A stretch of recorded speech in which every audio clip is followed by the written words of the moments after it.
The rain had been falling for hours. Not heavy, just steady, the kind that makes the world feel slower, quieter, almost like time itself was holding its breath.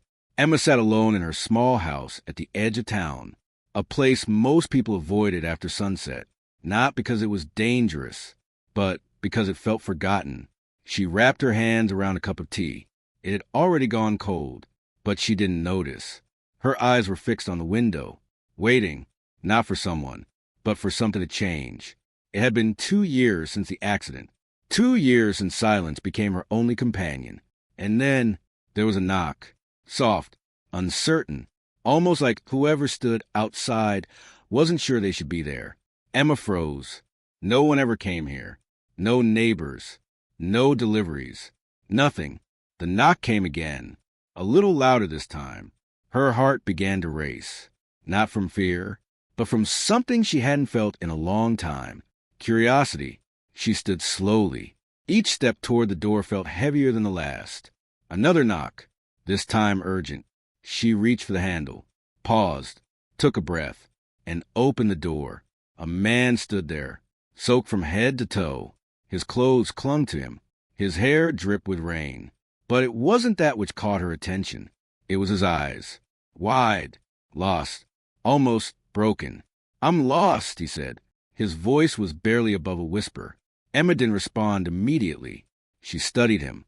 Something about him felt off. Not dangerous. Just strange. Like he didn't belong to this moment. Or this place. "Please," he added. "I don't know where I am." The rain grew heavier behind him, almost as if the night itself was pushing him forward. Emma hesitated. Every instinct told her to be careful, to close the door, to walk away. But something else, something deeper, told her to stay. "Come in," she said quietly. The word surprised even her. The man stepped inside slowly, like he was afraid the floor might disappear beneath him.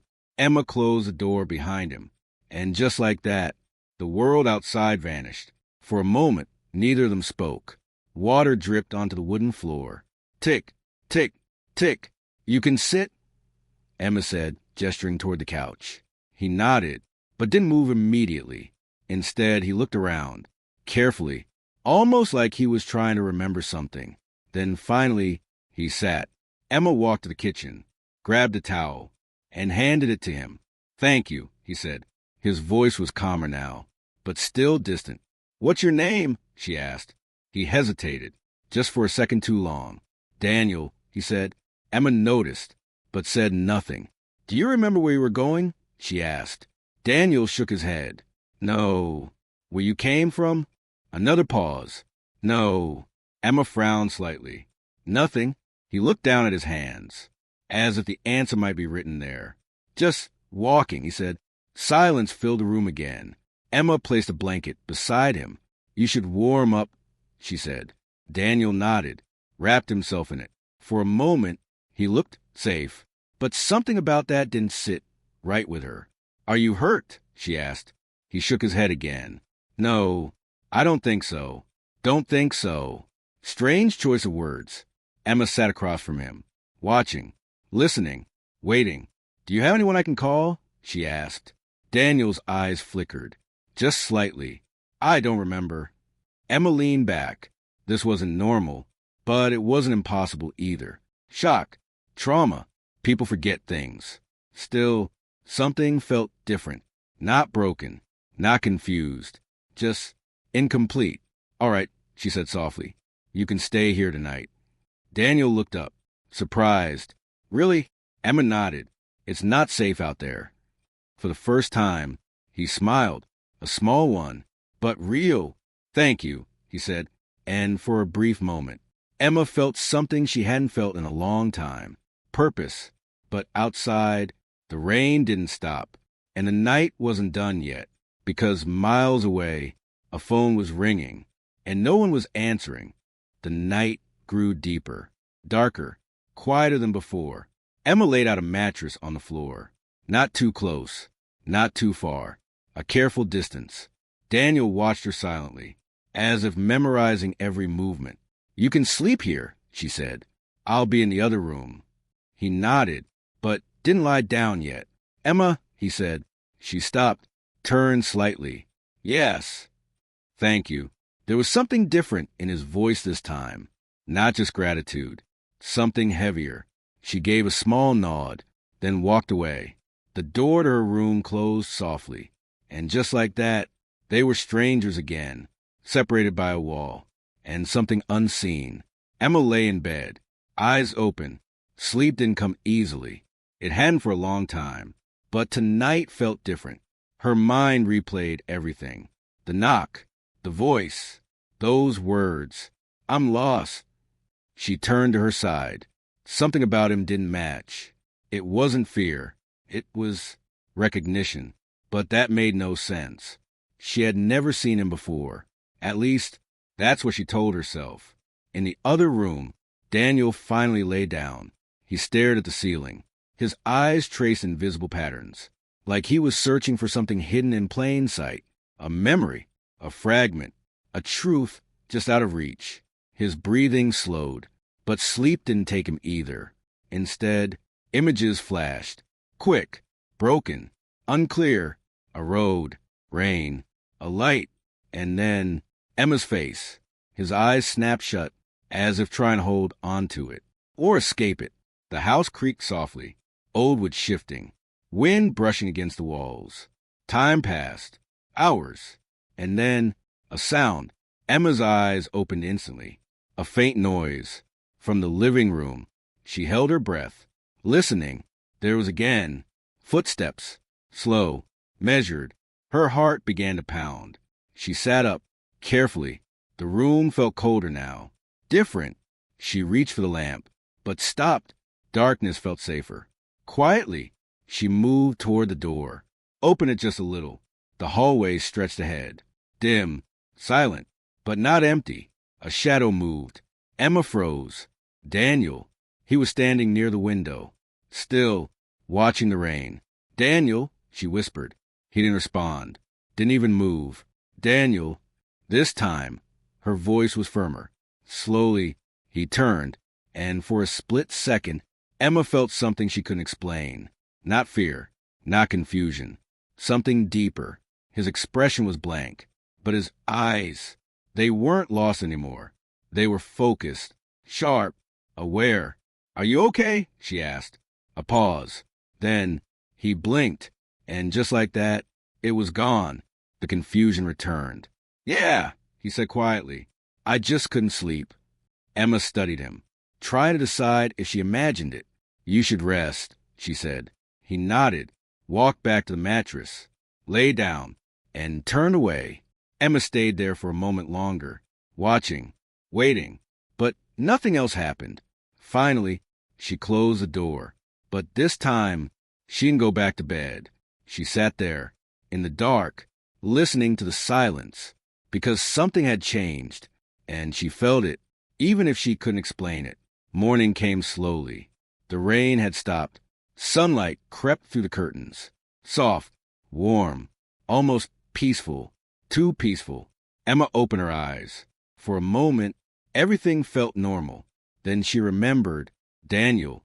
She stood, quickly, walked out of her room. The living room was quiet, empty. The mattress was still there, but he wasn't. Daniel, she called out. No answer. Her chest tightened. She moved toward the front door. It was closed, locked. He hadn't left. At least, not that way. A strange feeling crept in. She turned back, and that's when she saw it. On the table. Something that wasn't there before. A photograph. Emma stepped closer. Her hands trembled slightly. She picked it up, and the moment she saw it, her breath stopped, because the picture wasn't of a place, or a stranger. It was of her, standing in front of this very house, smiling, but she wasn't alone. Someone stood beside her, partially turned, face blurred by motion, but unmistakable. It was him, Daniel, standing next to her like he had always been there. Emma couldn't move. Her fingers tightened around the photograph. Her mind searched for answers, but found none. This isn't possible, she whispered. She looked closer. The details were clear, too clear. The house, the porch, The old wooden railing with the crack on the side. Everything was exactly the same. And her smile, she hadn't smiled like that in years. Not since before the accident. Her breathing grew uneven. "Daniel," she called out again. Still no answer. The silence felt heavier now, like the house itself was waiting, watching. Emma placed the photograph back on the table, slowly, carefully, as if it might disappear if she moved too fast. Then she turned and began searching. The kitchen, empty. The bathroom, nothing. The hallway, still. Every step echoed louder than it should. "Daniel," she called again, this time louder, almost desperate. But the house gave her nothing in return. No sound, no movement, no trace, except that photograph. Emma stopped. A thought crossed her mind. Sudden, sharp. She turned back toward the living room, walked quickly, picked up the photograph again, and flipped it over. Her breath caught. There was writing on the back, faded, uneven, like it had been written in a hurry, or with shaking hands. She read it slowly. "You promised you wouldn't forget me." Emma stepped back. "No," she whispered. Her head began to ache. A dull pressure building behind her eyes. Fragments. Small pieces of something buried deep. A voice. Laughter. Rain. Always rain. She pressed her hand to her temple. "Stop," she muttered. But it didn't stop. The memories pushed harder. Faster. A road at night. Headlights cutting through the darkness. Her hands gripping the steering wheel. Someone beside her. Talking. Smiling. "Emma, slow down." The voice echoed. Familiar. Too familiar. She gasped. The photograph slipped from her hand, fell to the floor, and suddenly everything went quiet. Emma stood there, frozen. Her heart pounded in her chest. "Daniel," she said softly. This time, not as a question, as a realization. She rushed to the door, opened it. The world outside was calm. Too calm. The ground was still wet from the rain. And then she saw it. Footprints, leading away from the house. Fresh, clear. Emma stepped outside, barefoot, ignoring the cold. Her eyes followed the trail. Step by step, they moved toward the road. The same road from her memory. Her breathing quickened. "No, no, no," she whispered. Her body knew something, before her mind could accept it. She followed the footprints, each one pulling her closer to something she wasn't ready to face. The air felt heavier, like the past was pressing down on her, waiting for her to remember. The road appeared ahead, empty, silent, but not untouched. Emma stopped, her eyes locked onto a spot near the edge. The ground there was disturbed, darker, as if something had happened, something violent. Her chest tightened. And then another memory broke through, clearer this time. The car, spinning, the sound of tires losing grip, her voice screaming, "Daniel!" Emma stumbled back. Her hands shook. Tears filled her eyes. "No, that's not. I don't," she struggled. But the truth was getting closer, piece by piece. And then she heard it, behind her, a voice, soft, familiar. "You came." Emma turned slowly, and there he was, Daniel, standing in the middle of the road, dry, untouched, like he had never been in the rain at all. Her breath caught. "How?" she whispered. Daniel looked at her, but this time there was no confusion in his eyes, no hesitation, only truth. "You remember now," he said. Emma shook her head. "No, But the words wouldn't come, because deep down, she did remember. Just not all of it. Not yet. Daniel took a step closer. "Not everything," he said gently, "but enough." Emma's voice trembled. "Who are you?" A pause. Then, "You already know." The wind picked up slightly, and for a moment, Emma felt again that same feeling from the night before. Not fear, not danger, something else. Something she had lost, and was now finding again, piece by piece. But the truth was still incomplete, and what she was about to remember next would change everything. The wind moved softly across the empty road. Emma stood frozen, her eyes locked on Daniel. Her heart already knew, even if her mind was still resisting. I don't understand, she whispered. Daniel didn't answer immediately. He looked around, at the road, at the trees, at the sky slowly clearing after the storm. This place, he said quietly. You left it behind. Emma shook her head. No, I live right there, she said, pointing toward the house. Daniel looked back at her. A faint, almost sad smile touched his face. Do you? He asked. The question hit harder than it should. Emma stepped back. Stop, just tell me what's going on, she said, her voice breaking. Daniel took another step closer, not threatening, but certain. You said the same thing that night, he said. Emma's breath caught. What night? She asked. But even as she spoke, the answer was already rising inside her. Daniel's voice softened. The night it rained like this, he said. And just like that, the memories returned. Stronger, clearer, impossible to ignore. Emma's vision blurred. The present faded, and the past took over.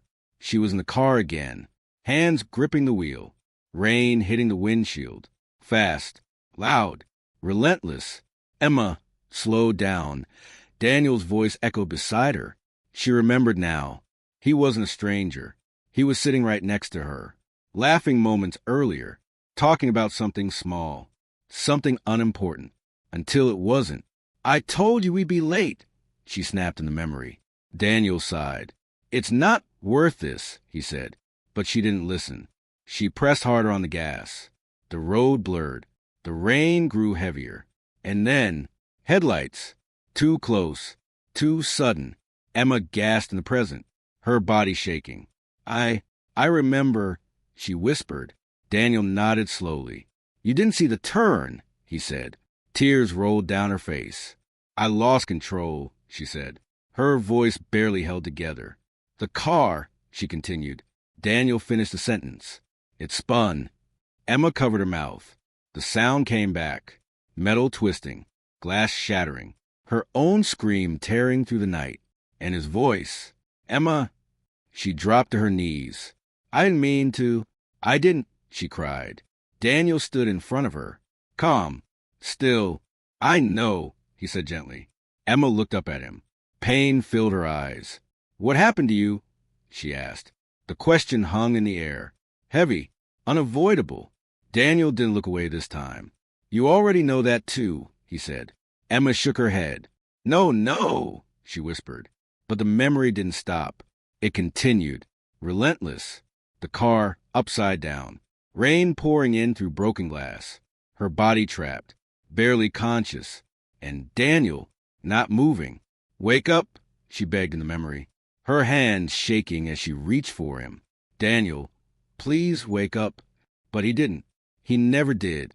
Emma let out a broken sob in the present, her entire body trembling. You died, she said. The words felt impossible. But true. Daniel didn't deny it. He simply stood there, looking at her, not with anger, not with blame, but something far more painful. Understanding. Emma shook her head violently. No, then how are you here? How did you come to my door? She cried. Daniel's expression softened even more. I told you, he said, his voice almost a whisper now.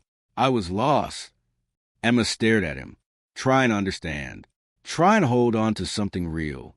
But why me? She asked. Daniel took one final step closer, because now there was no distance left between them. You never let me go, he said. Emma froze. Her tears stopped for a moment. What? She whispered. Daniel's eyes held hers. You survived, he continued, but you left that night behind. Emma's breathing slowed, her mind racing. You forgot me, he said. The words weren't angry. They were sad, deeply sad. Emma shook her head. I didn't forget. I couldn't, she struggled. But even she knew the truth. She had buried it, locked it away. Everything, the accident, the pain, and him. Daniel nodded slightly. I know, he said. Silence fell between them, but it wasn't empty anymore. It was full of everything left unsaid. Emma looked at him, really looked this time, not as a stranger, but as someone she once knew, someone she once loved. And suddenly, everything made sense. The photograph, the feeling of recognition, the way he looked at her. He hadn't come to her house by accident. He hadn't knocked because he was lost in the world. He was lost in her memory. And he came back because she finally opened the door. Emma's voice broke. "I'm so sorry," she whispered. Daniel didn't respond. Not right away. Because what came next was something neither of them could avoid. The final truth. And the choice that would change everything. The air felt still, as if the world itself had paused, waiting for what would happen next. Emma stood in front of Daniel, tears falling freely now. "I'm so sorry," she repeated. Her voice cracked under the weight of it. "For everything, for that night, for forgetting you." Daniel looked at her quietly. No anger, no blame, just something deeper, something that hurt in a different way. "You didn't just forget me," he said softly. Emma's chest tightened. "You forgot yourself, too." The words hit harder than anything else. Emma took a shaky breath. "What do you mean?" she asked. Daniel glanced toward the house in the distance. "That life you're living," he said. "It isn't really living." Emma followed his gaze. The small house, the quiet walls, the endless silence. "It's where you hid from everything," he continued. Emma didn't argue, because she knew it was true. "I couldn't face it," she admitted, her voice barely audible. "I couldn't face losing you." Daniel stepped closer, close enough that she could almost feel his presence. "But you didn't lose me that night," he said. Emma frowned. "What?" she whispered. Daniel's eyes softened. "You lost a moment," he said. "The life we were supposed to have." Emma's tears fell faster. "And instead of grieving it, you erased it." She shook her head slowly. "I didn't know how to survive it," she said. Daniel nodded. "I know." Silence wrapped around them again. But this time, it felt like goodbye was getting closer. Emma's voice trembled. "Why did you come back?" she asked. Daniel looked at her, not as a stranger, not as a memory, but as someone who had waited. "A promise," he said. Emma's brow furrowed. "What promise?" Daniel gave a faint smile. "The one you don't remember making." The wind picked up slightly, and with it, another memory surfaced, softer this time, warmer. They were standing outside her house, the same house, but it looked brighter, alive. She was laughing. Daniel stood beside her, holding her hand. "Promise me something," he said in the memory. She smiled. "What?" "If we ever get lost," he said, "we find our way back to each other." Emma gasped in the present. Her hand flew to her mouth. "I said that," she whispered. Daniel nodded. "And you kept your promise," he said. Emma looked around, confused. "How?" she asked. Daniel took a step back, and for the first time, something about him began to change. Not disappearing, not fading, but lighter, like he didn't belong to this world anymore. "You opened the door," he said. Emma's heart pounded. "You let me in." Tears streamed down her face. "But I don't want you to go," she said. The words came out instantly, honest, desperate. Daniel's expression softened even more. "I'm not supposed to stay," he said gently. Emma shook her head. "No, there has to be a way. I can fix this. I can—" "You can't fix the past," he interrupted softly. "But you can choose what comes next." Emma froze. The weight of those words settled in. "What happens now?" she asked. Daniel looked at her one last time. The same way he had in the photograph. The same way he had that night. Full of something that never really left. "You live," he said. Emma's breath caught. "Really live." Her vision blurred through tears. "And you don't forget again." The wind moved between them. And in that moment, Emma understood. This wasn't just about him. It never was. It was about her. About finally facing the truth. About letting go without losing what mattered. "Will I see you again?" she whispered. Daniel smiled. A real smile. The same one from a photograph. "Every time it rains," he said. And then he stepped back. Once. Twice. And with each step, the distance between them grew. Not just physically, but in a way that couldn't be crossed again. "Daniel," she called out. But her voice felt smaller now. Softer. Like it already belonged to a memory. He stopped for just a moment, then said, "You were never lost, Emma." And then he was gone. No light, no sound, just the empty road and the quiet morning air. Emma stood there, alone again, but not the same, not empty, not broken, different. She looked down at her hands, still shaking, still real. Then slowly, she turned back toward the house. Each step felt lighter, the weight she had carried for 2 years. Finally lifting, she reached the door, paused, then opened it.